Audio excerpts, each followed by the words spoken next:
হে যুবক, জীবনে অনেক গুনাহ করেছ, অনেক পাপাচার করেছ, অনর্থক কাজে নিজের জীবনের মূল্যবান সময়গুলোকে নষ্ট করেছ। হে যুবক, তোমাকে বলছি, এখনো কি সময় হয়নি তোমার রবের দিকে ফিরে আসার? এখনো কি সময় হয়নি তোমার রবের দিকে প্রত্যাবর্তন করার? আর কত সময় তুমি গুনায় বিফল হয়ে থাকবে?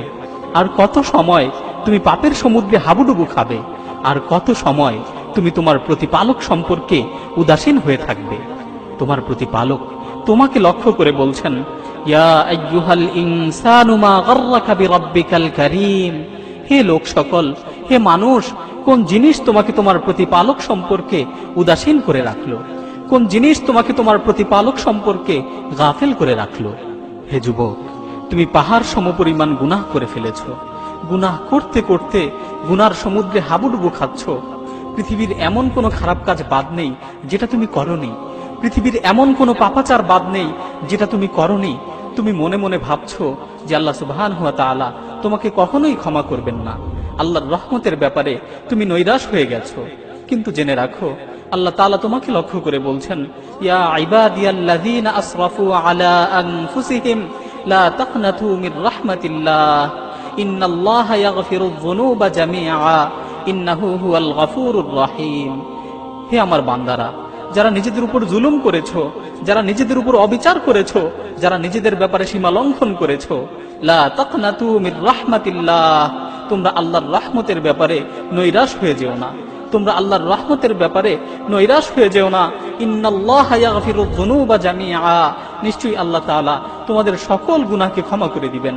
নিশ্চয়ই আল্লাহ তাআলা তোমার জীবনের সমস্ত গুনাহকে ক্ষমা করে দিবেন। ইন্নাহু হুয়াল গফুরুর রহিম, নিশ্চয়ই তিনি ক্ষমাশীল ও পরম দয়ালু। হাদিসের মধ্যে এসেছে, বান্দা যদি আসমান জমিন সমপরিমাণ গুনাহ নিয়ে আল্লাহ তাআলার নিকট উপস্থিত হয়, বান্দা যদি আসমান জমিন সমপরিমাণ গুনাহ করে ফেলে, তারপর যদি আল্লাহর নিকট উপস্থিত হয় এবং আল্লাহর কাছে ক্ষমা চায়, তাহলে আল্লাহ তাআলা তাকে রহমতের চাদর দ্বারা আবৃত করে নেন। আল্লাহ তাআলা তার জীবনের সমস্ত গুনাহগুলোকে ক্ষমা করে দেন। আল্লাহ তাআলা পবিত্র কালামে মাজিদে ইরশাদ করছেন, নাব্বি ইবাদি আন্নী আনাল গফুরুর রহিম। হে নবী, আপনি আমার বান্দাদেরকে জানিয়ে দিন, আপনি আমার বান্দাদেরকে বলে দিন, নিশ্চয়ই আমি ক্ষমাশীল ও পরম দয়ালু। ক্ষমাশীল ও দয়ালু আল্লাহ আমাদের জন্য তার ক্ষমার হাতকে বিছিয়ে রেখেছেন, আমাদের জন্য তার রহমতের হাতকে সম্প্রসারিত করে রেখেছেন।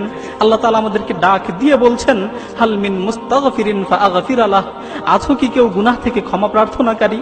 আমার কাছে ক্ষমা প্রার্থনা করো, আমি তার জীবনের সমস্ত গুনাহগুলোকে ক্ষমা করে দিব। আল্লাহ তাআলা আমাদেরকে ডাকছেন, আমাদের মতো পাপিষ্ঠ বান্দাদের ডাক দিয়ে বলছেন, হাল মিন মুস্তাগফিরিন ফাআগফির লাহ। আছো কি কেউ গুনাহ থেকে ক্ষমা প্রার্থনাকারী? আমার কাছে ক্ষমা চাও, আমি তাকে ক্ষমা করে দিব। আসুন না, একনিষ্ঠতার সাথে আল্লাহর কাছে ক্ষমা চাই। নিজের জীবনের সকল অপরাধের কথা স্মরণ করে দুহাত তুলে আল্লাহ সুবহানাহু ওয়া তাআলার কাছে ফরিয়াদ করে বলি, রব্বানা যালামনা আনফুসানা ওয়া ইল্লাম তাগফির লানা ওয়া তারহামনা লানাকুনান্না মিনাল খাসিরিন। হে আল্লাহ, আমরা নিজেদের উপর জুলুম করেছি। হে আমাদের রব, আমরা নিজেদের উপর জুলুম করেছি, আমরা আমাদের উপর অন্যায় করেছি, অবিচার করেছি। আপনি যদি আমাদেরকে ক্ষমা না করেন, আপনি যদি আমাদের উপর দয়া না করেন, তাহলে আমরা ক্ষতিগ্রস্তদের অন্তর্ভুক্ত হয়ে যাব, আমরা ধ্বংস হয়ে যাব, আমরা ক্ষতিগ্রস্তদের অন্তর্ভুক্ত হয়ে যাব। আমরা যদি একনিষ্ঠতার সাথে আল্লাহর কাছে তওবা করি, আল্লাহ তাআলা অবশ্যই আমাদেরকে ক্ষমা করে দিবেন। সুতরাং আসুন না, একনিষ্ঠভাবে আল্লাহর কাছে তওবা করি, আল্লাহর কাছে ক্ষমা প্রার্থনা করি।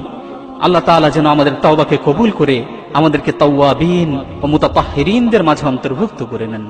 আমিন।